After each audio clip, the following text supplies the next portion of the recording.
Hi guys, আসসালামু আলাইকুম রহমতুল্লাহি ওবরকাতুহু। কেমন আছে সবাই? আশা করি সবাই অনেক ভালো আছে। আলহামদুলিল্লাহ, তোমাদের তো আমি অনেক ভালো আছি। তো সব থেকে আগে সবাইকে হ্যাপি দিওয়ালি।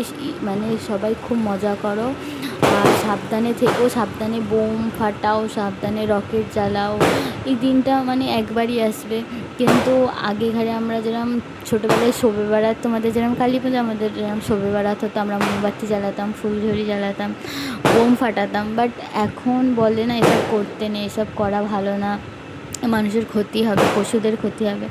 কিন্তু তবু বলছি করো, অতটা মানে করো না যে অন্য কারোর ক্ষতি হবে, নিজেরাও করো, যে কালে সাবধানে করো।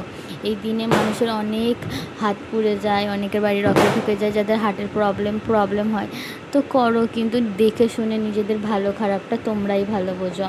আর এই দিনটা তো একদিনই আসবে, তো এনজয়ফুল্লি করে যাও। তো হিন্দু মুসলিম বলে কোনো কথা হয় না। তো আমাদের মুসলিমরাও অনেক ফুচকেরা না, এই কালী পুজোয় খুব মজা পায়। 1 মাস আগেতে ওরাও বোম ফাটায়, ওরাও ফুলঝুরি জ্বালায়। আমরাও ছোটোবেলায় কালী পুজোয় মজা করতাম।